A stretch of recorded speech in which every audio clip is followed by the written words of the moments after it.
Welcome to Spatial UNCP. I'm Nathan from the Geology and Geography Department. I'm Jesse from the Department of Geology and Geography, and what are we doing this week? We are going to focus on map layout, Map layouts. Now, map design, I guess. we've been talking about getting data. We've been talking about putting data onto a map, quote unquote, in ArcGIS Pro a little bit, and more in ArcMap. But really, we haven't been really utilizing a map as a cartographic product. So, what are your thoughts on the difference between a map, like we've been doing, or a cartographic product that you would actually give somebody? Well, one's finished and one isn't, I guess. Really easy. Okay. It's not a complete map unless it describes what symbols are on it, what the colors mean on it, and gives a good idea of what region it is that you're looking at. It has to be, to borrow your name, your way of talking, that's telling a story. That's Okay. a title. So whenever we just have information on the map view as opposed to the layout view in ArcMap, we're looking at data, we're looking at information, we're analyzing, we're interacting with it, but it doesn't have some of those key elements like a north arrow, a scale, the legend, though it kind of has that with the table of contents. But it's not that finished cartographic product. No, it's still in the working mode. Yeah. So that's what we're looking at. We're using our data from the second episode, and so we have North Carolina once again. Just to remind you, we had the data for household income. That's what we're seeing right now. We have public schools to work with, congressional districts, urban areas, counties, whatever. So that's what we added last time. So first thing we want to do, move to layout view, I take it? Yeah, so down at the bottom, you want to. So we can So the either difference select. between the working view, which we're in now, and then the layout view is that the layout view will actually put it onto a piece of paper. You can say paper because it automatically puts it in a 8x11 layout, such as that. Much like this. And North Carolina, of course, doesn't really fit well on a portrait piece of paper, but it does fit well on 8.5 by 11. So let me just move that around. So I'll go to page and print setup and switch it to landscape. Now you'll notice even down here in the preview, it's not going to change the shape of the data frame that the map is on, but it will change the shape of the paper. Yeah. To change the shape of the map itself, we can come into the properties and go to size and position. I want to have it have a 1/2 inch margin all the way around. So that would be 10 by 7.5. That'll give us a 1/2 inch margin. Nice.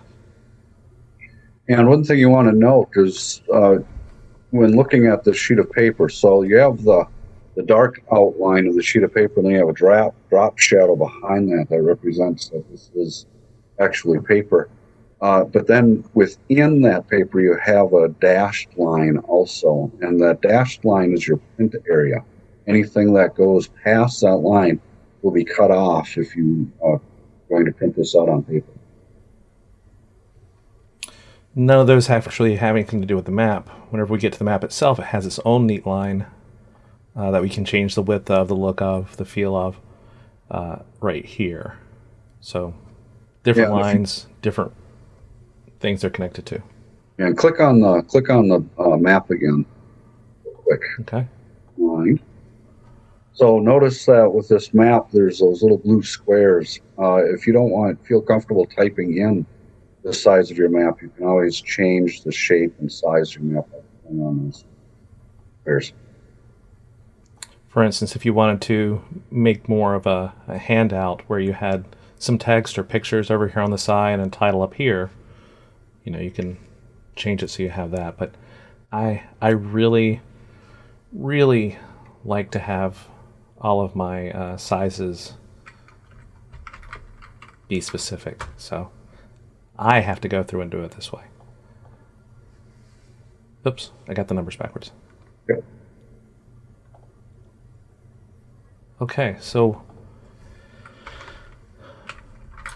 we have our map zooming into North Carolina, just so we are focusing on the dominant feature that we want to consider. So that's resizing the map frame. Now, some people, not me a lot, but some people, such as yourself, really like to have reference points on the map. So how would we go about creating those? Oh, you mean reticule? The graphical, So yeah. go into properties and go into grids, and then select new grid. And one of the things that you can do with ArcMap is if you are designing a number of different maps, or if you're designing a map at different scales, you can have different reticules assigned to it. And so you can always give it a different name, and that's why it has that little grid name at the bottom that says reticule. If you're just going to use one, you can just leave that name on there, because it'll just reference just this map.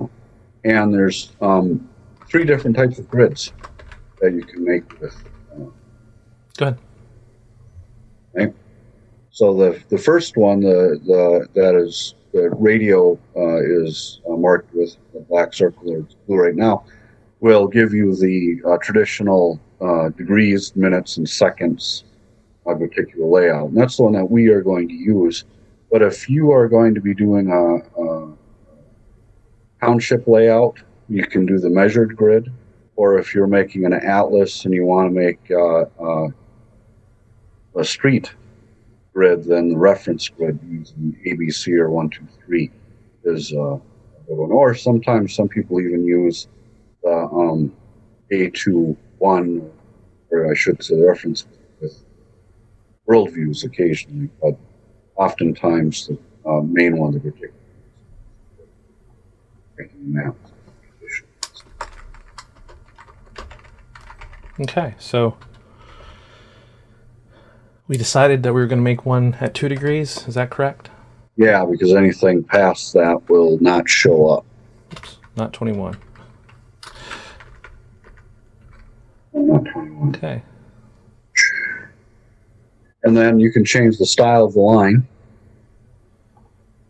So it'll automatically kick it out as a dark gray, I guess, but I like to have a light blue. You don't really want your reticule to be the main focus of the map. These are... Go ahead. I was going to say, yeah, anything else you can just click through, but go ahead and say what you're going to say. Yeah, these are the options for what it looks like around the edge of the map. So if you just want to have divisions at the 2 degree that we're doing, we would just have the major tick divisions. But if we leave the minor division ticks, that'll also give us the 1 degree and the minute ticks sometimes. And of course, we can change what the text of those look like by using labeling.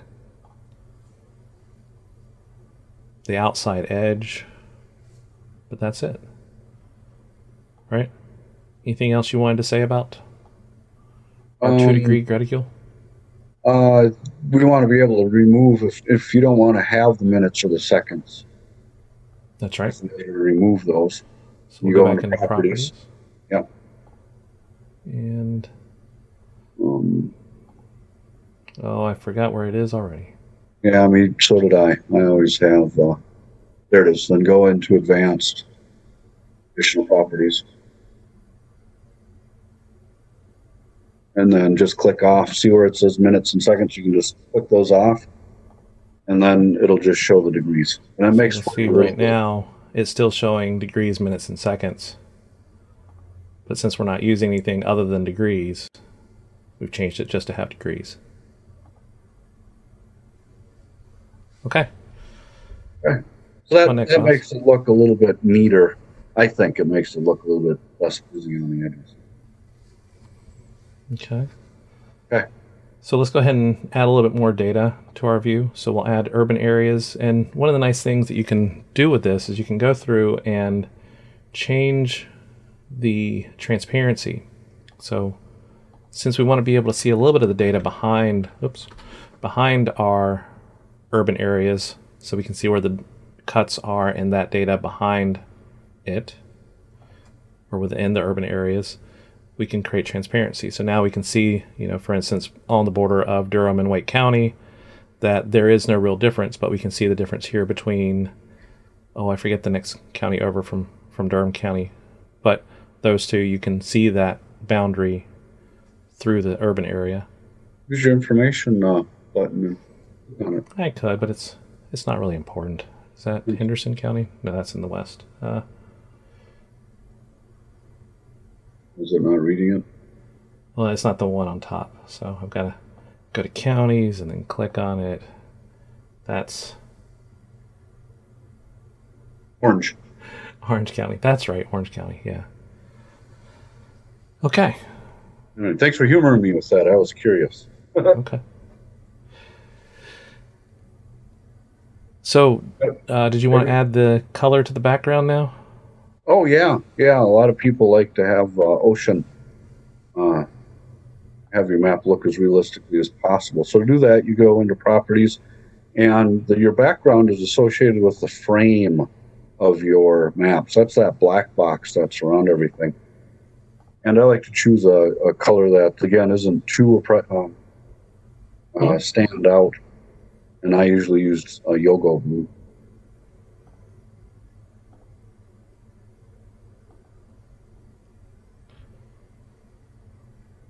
Now, you will notice that other options that we had for the data frame, for the frame, or the border and the drop shadow. So just because the representation of the page has a drop shadow doesn't mean we can't use drop shadows inside as well. We can also make our frame thinner, fancier, different colors if we wanted to, and that's this area around the map. But we're fine with it right now. Yeah. I don't ever do that when I make the frame. I don't either, but actually a lot of times I turn my frame off. Well, I mean, you create one with the graticule too, so you're kind of having competing ones. Yeah. We should probably point out that we keep going to layers because this layers is this whole data frame, everything that we can see in here. And as we'll talk about later on, we can actually create a separate data frame that has additional information. So I'm just going to grab real quick the North Carolina outline, copy that into our new data frame, make that data frame smaller. I'm doing it this way just because I'm not sure exactly where the edges are right now. So we'll call it 3 by 1.75 because North Carolina's a weird shape. And I can say that since I grew up here. And zoom to that layer. Now this is one of those that you would want to have a border on as well. So going back to my frame and making my border a little heavier helps that stand out as an inset. And of course I can go through and change its background color if I wanted to as well. So that's how you would create an inset map, for instance. So we'll drag this out of here for now. Okay, so how about legends? Yes. Key, as you like to call it. Let's go into insert. And one of the nice things about Esri is it has everything laid out neatly under insert. All these are called dogtails because they're added on afterwards as you're forming your map. Dogtails is actually an acronym, but I can't remember. Degrees, orientation, what's a T? Title. I is Inset. L is legends, and S is scale. Okay. Look at that. That is the first time I've ever heard of that. You never heard of dogtails before? No. Yeah. Not Yeah, before. I actually forgot about it, and then it just came back to me. Now with the legend, you can choose what you want to show and not show with this. So on the left-hand side, notice that you have a title up there at the top that says map layers, and that's everything that you see over under your table of contents. But notice on your right, you have legend items. Not everything is shown there. And what's going on with this is that it's only showing those things in the table of contents that have a check mark next to them. Things that are showing up in the map. Things that are shown up in the map is another way of looking at it. But if you don't want to have some of this information on there, now this is just your legend, for instance. So, for instance, if you don't want state boundaries on there, you can just select it, and then, as Jesse showed you, click that arrow, and it'll just kick it out of that little box. But then if you want to bring it back, just select it and hit back arrow, and then it'll show up. Now again, this doesn't remove anything from your map. That's when you deal with the stuff in the table of contents. This is just making your legend. Now, one of the things within cartography is that we never call a legend, what do we not call a legend? We have differing opinions on this, so you go ahead and tell me. Oh, okay. Well, when I was growing up as a young cartographer, I was taught to never call a legend or a key, because it was considered, I don't know, unprofessional.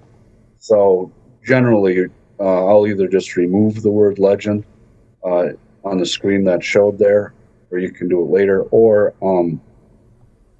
change the title to something else.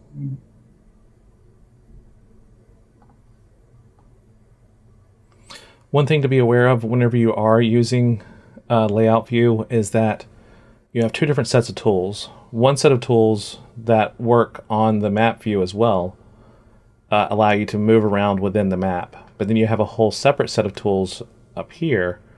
And again, these can be moved around, so they might be in a different place, but those control the shape and size of the page. So if I wanted to zoom in on the page, but not the map, then I would come to this bar up here. As you can see, I'm zooming in on the page, but the map is staying the same scale over here. You can see that's not moving. And I can zoom back out and you'll see that is staying at just under 1 to 5 million. And of course, if I changed over here, that would change the scale itself. This big blue arrow, if you ever change the scale and want to just go back to the previous scale, just hit the big blue arrow. One thing I've done many times, and I still make the mistake, is I'll mix up the page size with my magnifying glass size, and I'll be sitting there pushing the zoom out on the magnifying glass until the whole picture disappears without paying attention. So that's something that you want to keep track of when you're working with your page layout. If you ever do that, you can always just push the world button, and that'll bring your shape back. Most of the time you want to be on the black arrow, which is Yeah. the selection tool. So whenever you're done using other tools, make sure to go back to that one so that you can interact appropriately. That's You'll actually notice- good advice. It's actually a good bit of advice. One thing that you'll notice is that we have some not good names. Yeah. And you don't change the names in the legend itself. You would come over here and change that in the table of contents. So this is a dynamic document. As you change things in the table of contents, they will change in the legend in terms of names and those type of items. But again, if you want something to not be in the legend that is in the map view, you would have to go through and take that out. So come over here and remove, oops, I added something instead of removing something. There we go. Okay, so we have our legend. How about the other map elements? All right, so north arrow, go into insert, and yep. Just to be contrary, because I know he's not as big of a fan of it, I'm using this smaller one. But I will put it in the place that you want it. Oh, thank you. So as long as the four corners are showing up blue, just like in other applications, that means that item is selected. If you are trying to drag the north arrow, but the whole document is selected blue, then of course you'll be moving the whole document. Notice that the legend does not move with that because that's a separate item. Yep. That's its So own entity. Yep. Each of these things that we're inserting are separate. Then What do we you need like the next? scale bar.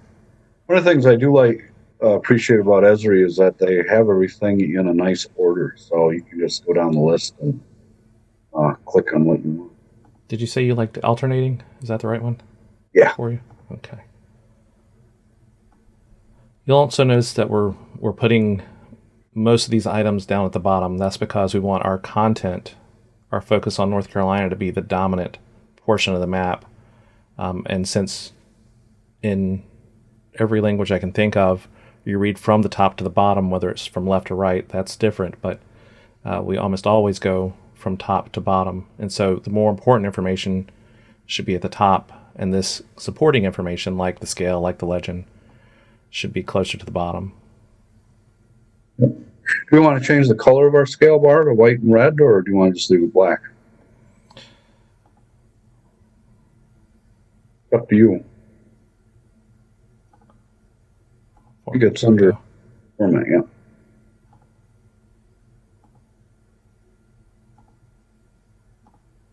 Is that what you're looking for?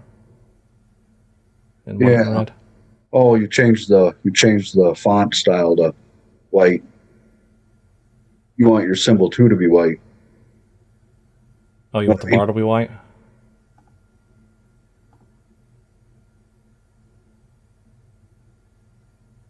Okay, so that's what we're doing right now. All right, we'll just moving on then.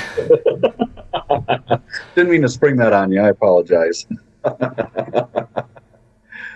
And of course, you need the scale text underneath your scale bar. We're leaving the scale text.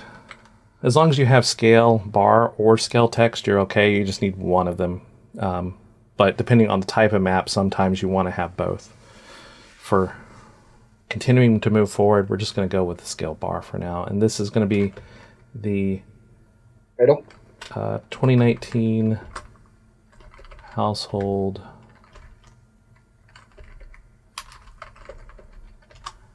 income. Now we can go in here. So I double clicked on it. That brought up the change. And I'm going to go up to 32 font, bold, Arial black. Yep, that's good enough. And we can drag, oops. So whenever you're moving within the map, Control undo or Control Z does not do anything. But whenever you're working in this view, in the layout view, moving these items around, Control Z does work. Just to let you know. And you like a background on that, don't you? Yeah. So for that, we go to this Draw toolbar. And if the Draw toolbar isn't there for you, you can either click anywhere in this gray area and go to Draw, or find that under Toolbars, which is Customize, Toolbars, Draw. And we're just going to draw a rectangle. Do you have a preferred color today? Oh, white. White? Okay. I'll match the legend that way. And then we just push that down since it's not the top item. Okay. Let's see. What else do we have? Descriptive text. Something that's often overlooked in mini-maps is descriptive text. And this is just text that is saying who made the map, when it was made, and the data sources. So we've added more text. I'm going to say, I made this map. Oops. That was the wrong button. June 2020, used some data. And of course, hopefully you would be a little bit more explicit in your descriptions. You can right align this, left align this, center it. You can place it where you want to. You can give it a background. Again, whatever you need to do to provide the appropriate information for your users of the map. But don't ever be shy about putting your name on your map. So it's your art project. It's your art project, but it's also, if it is being shared either in a journal article or on a website, then it's a reference, and people need to know who to blame for the data they're utilizing whenever they're using it. So it's just like any other source that you would put your name on, and hopefully anybody who is using your map and referring to it in their papers or whatever format are referencing you whenever they're making their argument. Anything else? I guess just put the inset in. Oh, we wanna have that inset? Yeah, I mean, Okay. Well, let me drag that back over. Let's see. you used the United States with the North Carolina. Yep. Let me copy that down. That was neat. Did I not paste the layer? I wasn't paying any attention. Oh, So, using ArcGIS Online, things go a little bit slower. Just for clarity, I'm going to change the background for this to be white, so you can tell the difference between our data and what's around it. You'll notice that whenever we're using these, the one that is currently being used, which has the blue squares around it, is going to be bolded, so that tells you which one's active. So if you notice, whenever I clicked on the one in the background, layers became bolded. Here, this became bolded. We can change the name and call this inset. So if you're doing this, and especially if you have multiple insets, it helps to be able to tell which one you're looking at. Now, one of the things that I always do when I first start working with my maps is I go through and I make sure to label my layers as to what they are, and then my insets.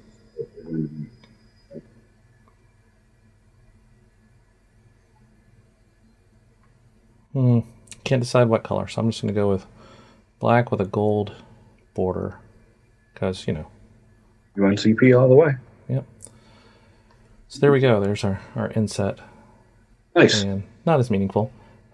We didn't go into things because I asked not to, such as coordinate systems and projections, but you can change the shapes of how everything looks by changing these items, and we will leave that to much longer discussions of these for you to contemplate.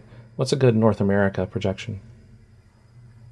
Ooh, let's see, none of the world ones. Go into North America. Which one do I like to use? I like to use NAD 83 in feet. You can do Albert's? All right, that's a good one. Albers? Yeah. Oh, Lambert, Albers, whichever. So this one? Okay, that's good enough. It's going to look a little different either way.